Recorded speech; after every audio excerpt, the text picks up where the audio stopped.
Philadelphia Eagles have done it again. Not just on the gridiron this time, but in the hidden halls of power that govern the National Football League. On Wednesday, May 21st, a date that will now be etched in the annals of franchise. History that Eagles scored a monumental victory. Not a win tallied in rushing yards or touchdowns, but a triumph in resilience, strategy, and unapologetic identity. The infamous tush push, a play as controversial as it is effective, is here to stay. After months of speculation, politics, and league-wide murmuring about whether the play would be banned, the NFL voted and the proposal to eliminate it failed. The vote needed 24 approvals to pass. It got 22. That's poetic. Justice, considering the Eagles once beat the Green Bay Packers 22-10 in the playoffs.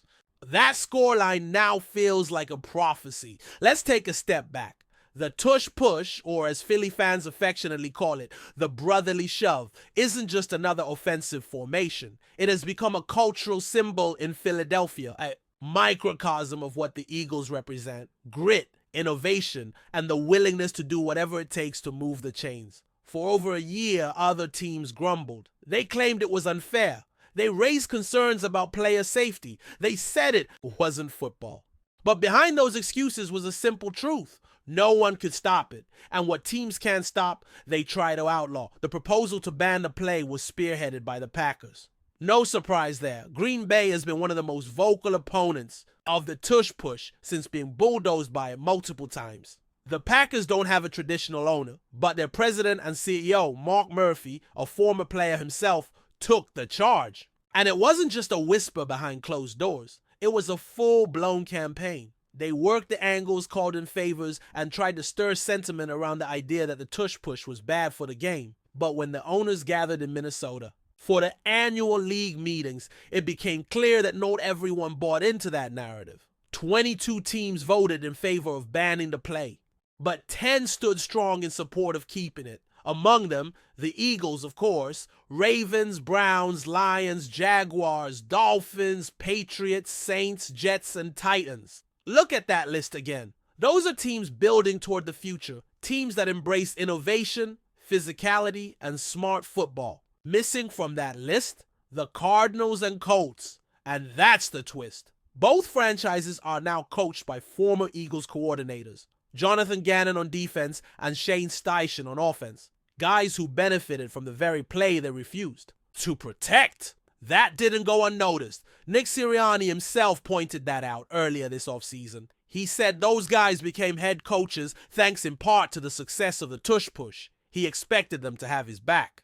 But when the votes came down, only Kellen Moore, the former offensive coordinator now leading the Saints, stood up and cast a yes vote. Let that sink in. Loyalty in the NFL can be a fleeting thing. What the Eagles learned this week is that success breeds resentment. But instead of caving, instead of watering down their identity, Philadelphia dug in. And they won. Again. Let's not forget it's been a historic year for the franchise. After steamrolling through the playoffs and clinching a Super Bowl victory, over the Chiefs in New Orleans, the Eagles followed up with a rock-solid free agency, a smart draft, and a wave of momentum that's hard to deny. But lurking in the shadows was this attempt to chip away at their edge. The tush push being a lightning rod. Pundits debated it, coaches complained about it, but numbers don't lie. Philadelphia ran the play to near perfection, and it wasn't just about Jalen Hurts diving forward. It was about a well-orchestrated machine, an offensive line that outmuscled everyone, a quarterback who knew exactly when to strike, and a system built on trust, timing, and repetition. Critics cried foul, but data blew those arguments out of the water. 4th and 1 quarterback sneaks have an 84% conversion rate across the league. And yet, only about 23% of those 4th and short situations are actually quarterback sneaks. That's on other teams for not adapting, not on the Eagles for mastering the fundamentals. Take the Packers, for instance. They've ranked near the bottom of the league in 4th and 1 conversions over the past 3 seasons, 30th to be exact. And yet when they do run quarterback sneaks, they convert 80% of the time. So why the disconnect? Because instead of using a smart, efficient play, they opt for low percentage passes or uninspired runs. That's not a tush-push problem. That's a coaching problem. Matt LaFleur, the Packers head coach, has been at the center of this saga. According to multiple sources, he pushed hard for the ban and even helped to draft multiple proposals. But here's where it gets juicy. A report from Pro Football Talk revealed that the league office itself may have nudged the Packers into taking the lead on this. They took one for the team, the report said. Supposedly, most people inside the Packers organization didn't even care that much about the play. They were just following orders. If true, that paints a very different picture of how rules get made in the NFL. And if LaFleur was so indifferent, why did he push this hard? Why did he put his team in the spotlight and risk looking like sore losers? And sore losers is exactly how they came across. Photos surfaced of LaFleur and Jordan Love after the vote failed, looking visibly dejected. Whether those images were exaggerated or not, the symbolism was perfect. The team that cried the loudest lost the vote, and the team they tried to kneecap stood tall. Meanwhile, back in the Eagles camp, it wasn't just the coaching staff or front office fighting for the play. Owner Jeffrey Lurie himself showed up ready for battle. Known for being a thoughtful, calculated presence, Lurie isn't the kind of guy who usually seeks the limelight. But this time, he made his voice heard. According to reports, he spoke with passion, fire, and even a bit of uncharacteristic crudeness. One source said he compared the dominance of the tush push to a teenage boy's wet dream. That's how unstoppable, how satisfying, how uniquely powerful the play has become for the Eagles. That wasn't just a pitch. That was pride. That was a statement. And then came Jason Kelce, retired, yes, but still very much the heart and soul of this franchise. Kelce walked into those meetings and added his voice to the conversation, not as a loud, brash ex-player, but as an expert. As a center who executed the tush push better than anyone, he calmly explained why it works, why it's safe, and why banning it would be a mistake. He even joked that if he could run it 60 times a game, he'd consider coming out of retirement. You could hear the conviction in his words. This wasn't just about one play. It was about protecting the culture that built champions. Lurie reportedly ended his speech with a mic drop moment. No matter what happened in the vote, he said, the Eagles would walk out as winners because they got the rings to prove it. That's how you defend a dynasty.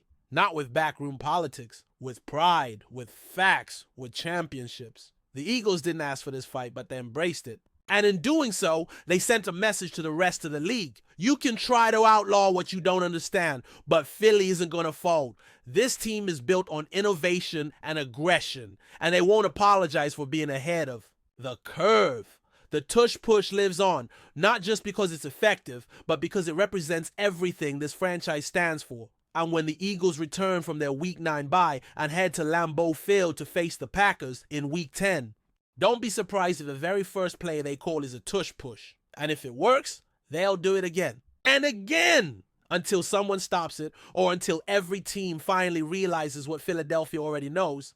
The most unstoppable play in football is also the simplest. While the league tried to disguise their motivations behind the usual corporate language, safety, fairness, competitive balance, it became evident that the core issue with the tush push wasn't any of those things. It was envy, plain and simple. The kind of envy that builds up when one team figures something out that no one else can replicate. The kind that turns admiration into frustration and frustration into petty attempts to legislate away greatness.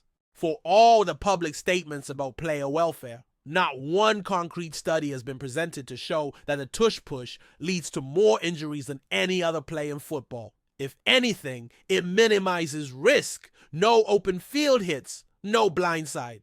Sacks, just raw controlled power between the tackles. The NFL's chief medical officer wasn't even present during the meetings where this vote took place. So when some team representatives tried to argue health concerns, it came off hollow.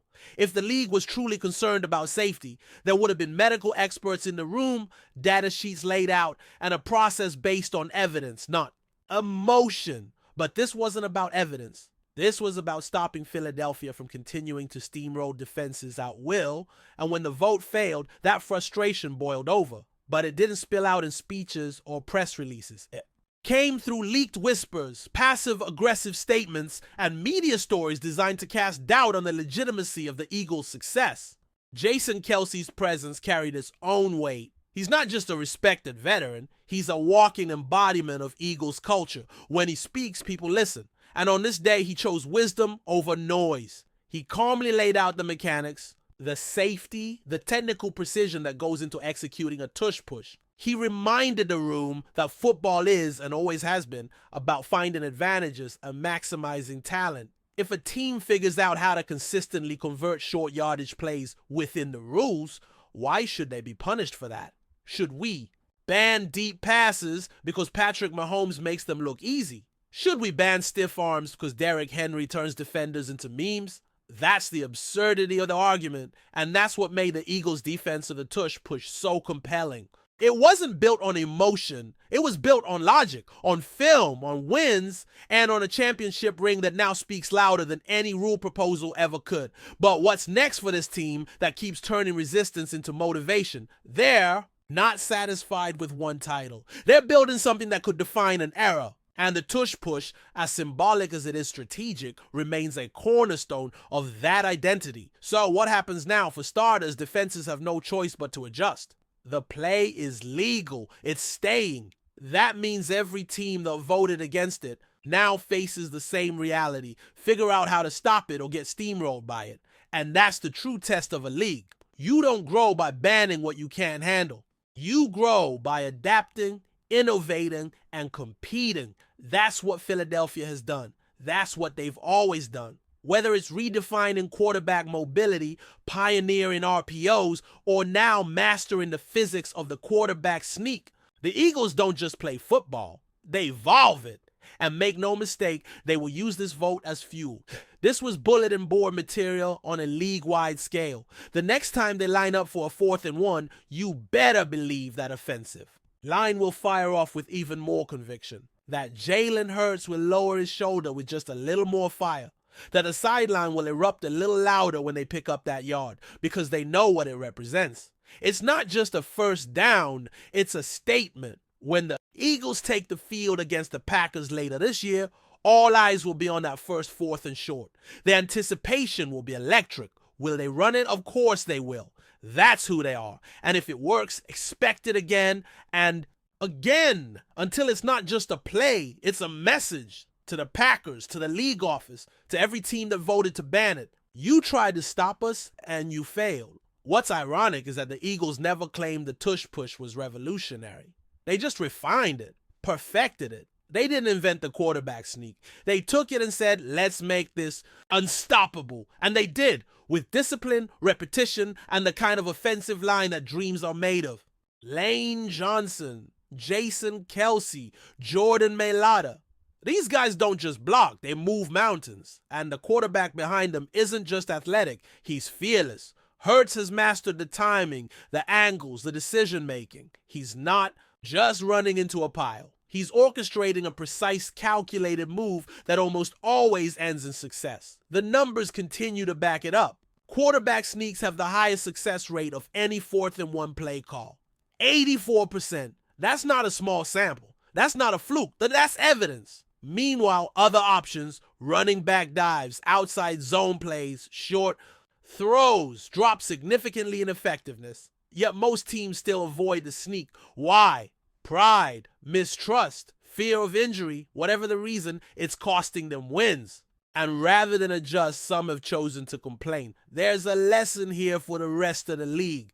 If you can't stop something, don't cry foul, study it, learn from it, copy it if you have to. That's how progress works. Philadelphia has given the blueprint. It's right there on film, and yet only a handful of teams have even tried to emulate it. That's not on the Eagles. That's on everyone else. And don't think for a second that this is just about short yardage situations. The mentality that fuels the tush push infects everything the Eagles do. It's about finding the edge, being aggressive, owning the trenches. That's why they draft the way they do. That's why they invest so heavily in the offensive and defensive lines. That's why they trust their coaching staff to think differently. It's an organizational commitment to winning on every level. And when you have that kind of alignment from ownership to the field, you get sustained success. This vote, as petty and misguided as it was, only strengthens that alignment. It reminds everyone in the building that the rest of the league is watching and waiting for them to fall. And it motivates them to keep proving people wrong. That chip on the shoulder, it's not going anywhere. It's carved into the DNA of the franchise. And now it's got one more reason to grow. As for the fans, they've embraced the play like a badge of honor. You walk through the streets of Philly and you'll see it on shirts, murals, hashtags. The brotherly shove isn't just a football play, it's part of the city's identity now. Tough, unapologetic, relentless. That's how Philly likes it. That's how Philly lives. And when the rest of the NFL tried to strip that away, the city responded the only way it knows how, with defiance. No one likes us. We don't care. It's more than a chant now. It's a philosophy, a way of life. The league tried to paint the Eagles as villains. Philly embraced the role. And now, with the tush push firmly intact, the story continues. The villains are still here, still winning, still shoving their way through whatever obstacle gets in their path. And until someone finds a way to stop it, all the league's boardroom. Politics won't change a thing. Philadelphia isn't just defending a play. They're defending their crown. And make no mistake, the fight for football's throne isn't over. The Eagles are just getting started. Before we continue, don't forget to subscribe to our channel and give this video a like. Your support helps us keep delivering the latest updates on our Philadelphia Eagles. And don't be shy. Share your thoughts on the news in the comments below.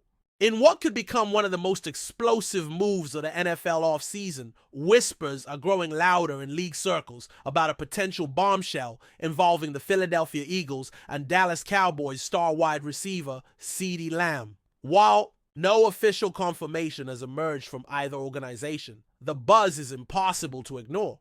Could the Eagles actually be pulling off a stunning coup to lure Lamb away from their bitter NFC East rivals? Sources close to the situation suggest that discussions, though highly secretive, may have been taking place behind closed doors, sending shockwaves through front offices across the league. The idea of Lamb swapping the iconic blue and silver of Dallas for the midnight green of Philadelphia sounds unthinkable to many. Yet insiders claim the Eagles are seriously exploring options to bring the dynamic wideout to Lincoln Financial. Fueling the speculation is Lamb's contract situation in Dallas. With negotiations over a long-term extension reportedly stalling, tensions may be rising within the Cowboys camp. Though Dallas has publicly expressed their intent to keep Lamb as a cornerstone of the franchise, business is business. And if the Eagles are willing to make an aggressive play, even the unthinkable might not be off the table.